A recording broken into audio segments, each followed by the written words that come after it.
మఫ్టీలో పబ్కు వెళ్లిన DCP Ritiraj. Hyderabad KPHB కాలనీలో Kings and queens పబ్లోకి మఫ్టీలో ప్రవేశించి అర్ధరాత్రి రహస్య తనిఖీ నిర్వహించిన కూకట్పల్లి డీసీపీ రితిరాజ్. రితిరాజ్ గారి పేరు మీ అందరికీ ఎరక, కొంత ప్రాచుర్యంలోకి వచ్చింది. కారణం మొన్న బండి భగీరథకు సంబంధించినటువంటి కేసుని విచారణ చేసినటువంటి విచారణ అధికారి. సో తనే ఆ కేసును చూస్తూ ఉంది. సో డీసీపీ రితిరాజ్ అని పేరు వినంగానే మనకు బండి భగీరథ పేరు అదికి వస్తుంది. మాకు దొరుకుతలేడు, మేము ట్రై చేస్తున్నాం, అరెస్ట్ చేయడానికి ప్రయత్నం చేస్తున్నామని చెప్పింది తనే. అయితే తాను ఇప్పుడు ఒక పని చేసింది ఏంటంటే, అనుమానాస్పద కార్యకలాపాలను గమనించి స్థానిక పోలీసులను అప్రమత్తం చేయడంతో పబ్పై దాడి చేసిన పోలీసులు విచారణ నిమిత్తం పలువురిని అదుపులోకి తీసుకోగా పబ్ మేనేజర్ను అరెస్ట్ చేసిన పోలీసులు అంటూ ఒకసారి చూడండి. ఇగో ఒకసారి జూమ్ చేయి. అగో తనే ఆ చారల చొక్కా ప్లస్ జీన్స్. పోలీసు వాళ్ళు ఇగో ఇట్లా అప్పుడప్పుడు చేస్తే మంచిగానే ఉంటుంది, ఎందుకంటే లోపల ఏం జరుగుతుందో తెలుసుకోవాలి. వాళ్ళకి అన్నీ తెలుసు, లోపల వయస్సులు కూడా చెప్తారు. కాకపోతే అప్పుడొకసారి ఇప్పుడొకసారి ఇట్లా స్టంట్లు కూడా చేస్తారని కింద కామెంట్లు ఉంటాయి. డెఫినెట్గా వీళ్ళు పట్టాలనుకుంటే ఎన్నో పట్టచ్చు, ఆపాలనుకుంటే ఎన్నో ఆపచ్చు, ఇవన్నీ స్టంట్లు మాత్రమే వెళ్ళాయి అని చెప్పి అంటారు. కానీ సరే ఏదో ఒకటి లోపల పోతేనైనా ఏం జరుగుతుందో తెలుస్తుంది కదా.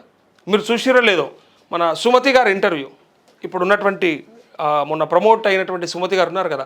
సో తను కూడా చెప్పినటువంటి డీజీపీ తను అన్నటువంటి మాట ఇంటర్వ్యూలో మనం అందరం కూడా చూసి ఒకసారి ఉలిక్కిపడ్డాం. ఏమనంటే బ్రోతల్ హౌస్లో కూడా తను వెళ్ళిందంట. తను మరి ఏ పోస్ట్లో ఉన్నప్పుడు ఎస్పీగానో ఉన్నప్పుడు బ్రోతల్ హౌస్లోకి వెళ్ళి అక్కడ ఉన్నటువంటి ఎవరైతే దాన్ని జూమ్ చేయి, అప్పటిదాకా అలా చూపెట్టు, గట్లా అలా చూపెట్టు. ఇగో తను ఆడ లోపలికి వెళ్ళడానికి ప్రయత్నం చేస్తూ అక్కడ ఏం జరుగుతుందో మొత్తం ఆ కార్యకలాపాలన్నీ కూడా పట్టుకున్నది. సో తర్వాత వెంటనే అక్కడ ఉన్నటువంటి స్థానిక పోలీసులను అప్రమత్తం చేస్తే వాళ్ళందరూ వచ్చారు. అయితే ఇక్కడ ముచ్చట ఏంటంటే, ఆనాడు ఒక 5-6 ఏళ్ళ కింద అనుకుంటా నాకు తెలిసి డీజీపీ ఇప్పుడు అప్పటి ఏసీపీగానో మరి ఎస్పీగానో ఉన్నప్పుడు తను చేసినటువంటి ప్రయత్నం ఏంటంటే, ఒక ఆటో డ్రైవర్ని పట్టుకొని ఎవడెవడు అమ్మాయిలను సప్లై చేస్తారు, ఎక్కడెక్కడ బ్రోతల్ హౌస్లు ఉన్నాయి అండ్ ఎట్లా అప్రోచ్ అవ్వాలి అని చెప్పి తను ఒక ప్రాస్టిట్యూట్ లాగా నేను కూడా ఆ వృత్తిలోకి వెళ్తా, నాకు ఏదైనా అవకాశం ఉంటే చెప్పండి అంటే ఆ ఇంటికి తీసుకెళ్తారు కదా, ఆ తీసుకెళ్ళడానికి ఒక కానిస్టేబుల్ని ఇద్దరిని దూరం పెట్టింది ఎలా ఆటోలా. కానీ ఎంతైనా భయం ఉంటుంది కదా. తను అంత డేర్ చేసి ఆ హౌస్లోకి వెళ్ళిన తర్వాత వాళ్ళు ఏమైనా చేయవచ్చు. తన దగ్గర వెపన్ ఉన్నప్పటికీ ఉన్నా లేకున్నా తను చెప్పలేం ఆ సిచ్యువేషన్ని ఎట్లా హ్యాండిల్ చేస్తుంది, లోపల ఎంతమంది ఉన్నారు, అది ఎట్లయినా భయంకరమైనటువంటి సిచ్యువేషన్ ఉంటుంది. సినిమాలో కూడా చూస్తాం మనం అట్లాంటి సీన్లు. సో తను చెప్పినటువంటి ఆ ఇంటర్వ్యూలో విన్నాం మనము. తను పట్టుకున్న ఆ రోజు అట్లాంటి సందర్భాన్ని అని చెప్పింది. అప్పుడప్పుడు అట్లాంటివి చేస్తేనే తెలుస్తుంది ఏం జరుగుతుందని. ఇక్కడ కూడా ఈ పబ్కి సంబంధించి హైదరాబాద్లో ఉన్నటువంటి పబ్బులు 99%, మళ్ళా కొంతమంది అట్టెట్లా మా పబ్కి వచ్చినావా, మా పబ్లో చూసినావా అని అదే మాట్లాడతారు. 99% అసాంఘిక కార్యకలాపాలకు అడ్డా, ఇంకా వేరే ఏమీ లేదు, దాంట్లో దొరకంది లేదు.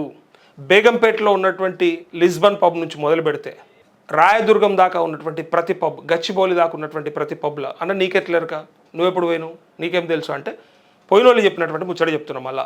ఎందుకంటే మనం కూడా పోం కదా, ధైర్యం చేయం కదా, కానీ పోయిన వాళ్ళు చెప్పేటువంటి ముచ్చట చెప్తున్నా. అన్నీ దొరుకుతాయి వాళ్ళకాడ. కావాలంటే డైరెక్ట్ అరేంజ్మెంట్సే ఉంటాయి. ఆడ పోయిన తర్వాత ఒక అబ్బాయి 10,000 రూపాయలు తీసుకొని పోతే అన్ని రకాలుగా ఎంజాయ్ చేసి రావచ్చు. అరే అన్న నువ్వు ఇంత మంచి హింట్ ఇస్తున్నావు, 10,000 తీసుకపోతే ఇక అన్నీ దొరుకుతాయి అంటున్నావు కదా అంటే, నేను చెప్తున్నా అక్కడ ఉండేటువంటి ధర, అక్కడ ఉన్నటువంటి ప్రయత్నం, వాళ్ళు ఏం చేస్తారు, అమ్మాయిలందరూ అక్కడ ఎందుకు ఉంటారు, వాళ్ళకి ఎన్ని డబ్బులు ఇవ్వాలి, ఇస్తే వాళ్ళు ఎట్లా కోఆపరేట్ చేస్తారు, తర్వాత లోపలికి ఎంట్రీ ఎట్లుంటుంది, తర్వాత ఏమేం చేస్తారు, మరి అక్కడ మాదక ద్రవ్యాల గురించి మరి ఎవరిని అప్రోచ్ కావాలి, వాళ్ళు ఎవరు సప్లై చేస్తారు అంటే మొత్తం కంపు ఉంటుంది. దారుణాతి దారుణం అంతా కూడా గానే పడాయి. పబ్బుకోయేటువంటి అమ్మాయిలైనా అబ్బాయిలైనా ఇంకా 90% ఖరాబ్ అయిపోయినట్టే. 90%, మళ్ళీ అది 50% 60% చెప్తారు, 90% ఖరాబ్ అయిపోయినట్టే. కొద్దిమంది ఏదో టైంపాస్కి వచ్చి చూసేస్తాం, టైంపాస్ లానే ఉంటుంది. స్టార్టింగ్ అట్నే ఉంటుంది, పోయేటప్పుడు అట్లే ఉంటుంది, పోయినాక మొత్తం అలా మునిగిపోవాలి. అలా ఆ స్మోకు, దాంతోపాటు ఆ లిక్కర్, దాంతోపాటు గాంజా, దాంతోపాటు డ్రగ్స్, దాంతోపాటు అమ్మాయిలు అన్నీ అలానే ఉంటాయి. ఏదో ఇక 1% 2% యానన్నా చాలా నీట్గా చాలా మెయింటైన్ చేసి, లేదా డాన్స్ ఫ్లోర్ మీద స్మోక్ చేయొద్దని, లేదా సపరేట్గా స్మోకింగ్ ఏరియా ఉంది, జోన్ ఉందని, లేకపోతే డ్రింకింగ్ జోన్ ఉందని ఎవరైనా చెప్తే ఆడైనా పెట్టి ఉండొచ్చు. నేను చూడలేదు ఇట్లా కూడా నేను చూడలే. కానీ ఇట్లా పోయిన వాళ్ళందరూ చెప్పినటువంటి మాట మొత్తం కార్యక్రమాలకి అడ్డా. ఆ అడ్డాల ఇంత జరుగుతున్నా ఏ పోలీసులు పట్టుకోరు. ఎందుకు అంటే వెనకాల మొత్తం పొలిటీషియన్సే ఉంటారు.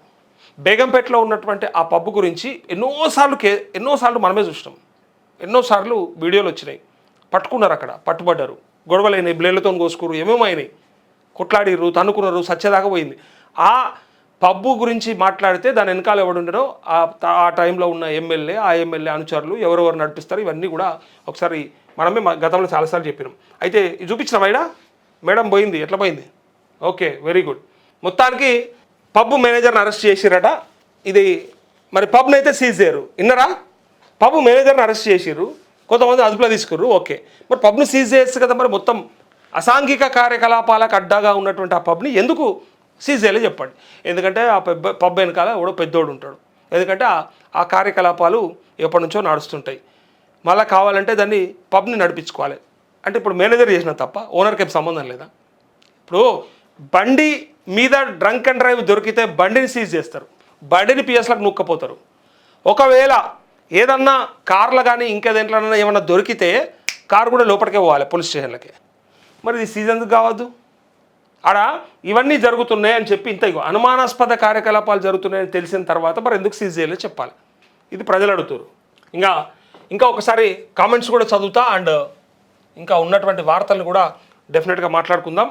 ఇక అదే ఆ వార్తకు సంబంధించి పబ్బులో గబ్బు దందా, యువతులతో చాటింగ్ చేయిస్తూ యూత్కు వల, తీరా పబ్కు వచ్చాక పెద్ద మొత్తాల్లో బిల్లులు, కింగ్స్ అండ్ క్వీన్స్ పబ్లో డీసీపీ స్పై ఆపరేషన్, మేనేజర్ సహా 9 మంది అరెస్ట్ అంటూ ఈ వార్తకు సంబంధించిందే ఇందాక మనము చూసింది. సో మొత్తానికి మళ్ళీ నడుస్తాయా మరి మిగతా పబ్ల మీద కూడా ఇట్లనే ఉంటుందా అనేది కూడా ఒకసారి ఆలోచించాలి. కానీ అక్కడనేనా ఇంకా వేరే పబ్ల సంగతి ఏంది అని కూడా డెఫినెట్గా అడగాల్సిందే. బండిని పిఎస్లకు నూక్కపోతారు. ఒకవేళ ఏదన్నా కార్లు కానీ ఇంకేదేంట్లోనైనా ఏమన్నా దొరికితే కారు కూడా లోపలికే పోవాలి, పోలీస్ స్టేషన్లకి. మరి ఇది సీజ్ ఎందుకు కావద్దు? ఆడ ఇవన్నీ జరుగుతున్నాయి అని చెప్పి అనుమానాస్పద కార్యకలాపాలు జరుగుతున్నాయని తెలిసిన తర్వాత మరి ఎందుకు సీజ్ చేయలేదు చెప్పాలి. ఇది ప్రజలు అడుగుతారు.